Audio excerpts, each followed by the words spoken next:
आज आम प्रस्तुत करवा ओडिशार प्रसिद्ध खाद्य भात एवं डालमा। आम एटी किसी कदली नवा, माटी आलू नवा, आलू नवा, कखारू नवा एवं बैगण नवा, टमाटर नवा। ताको आम हल्दी पानी रे छोट छोट करी काटिकी देदबा। हल्दी पानी दबार कारण है जे आमर कदली पड़े पानी कला हो, तेणुक आम हल्दी पानी रे ताको आम प्रस्तुत करवा। एबे सबुतक परिबा आम छोट छोट करी काटिदबा। सबुठ खास कथा है आम माटी हांडी रे प्रस्तुत करवा, जोटा तार स्वाद किछि नियारा रहिबो। आमर सबुतक परिबा आम छोट छोट करी काटिदबा, भल भाव ताको हल्दी पानी रे धोईदबा।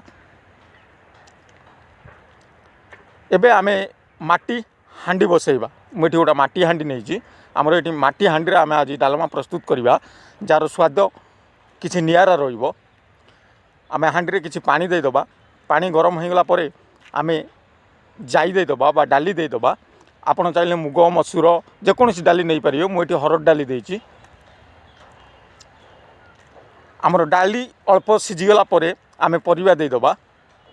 आमर छोट छोट ही कटा होइतिबा परिबा देदबा। एबे आमे किछि अदा देदबा छेचिकी, जार टेस्ट टिके अलग लागिबो।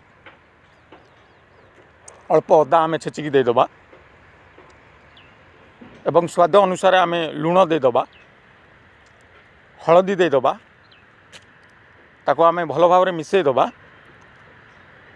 2 मिनिट आम घोड़े दबा एवं बैगण आम अलग काटिकी रखिथिबा, कारण ता सांगे बैगण देले बैगण कइंथा हबार चांस अछि। आपन परिबा अल्प सिझी आसला आम बैगण देदबा। तापर टमाटर मध्य काटिकी देदबा। 2 मिनिट भल भाव आम ताकू सिझेईदबा। आउ 2 मिनिट भल भाव आम सिझेईदबा। एबे आम ढांकीदबा।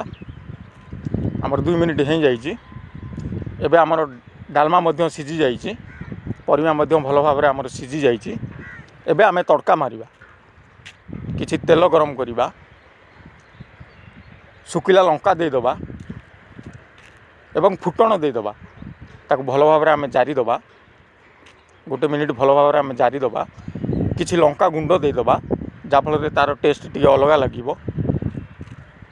एबे आम तड़का मारिबा। एइभଳି आपण तड़का मारदेबे। लंका गुंड, जीरा गुंड रखिदेबे। लंका गुंड, जीरा गुंड देदेबे एवं 1 चामच घी देदेबे एवं किछि धनिया पत्र काटिकी रखिदेबे देदेबे।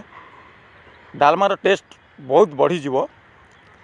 खास करी आमर माटी हांडी रे प्रस्तुत होइतिबा डालमा बहुत बढ़िया लागिवो खाइबा।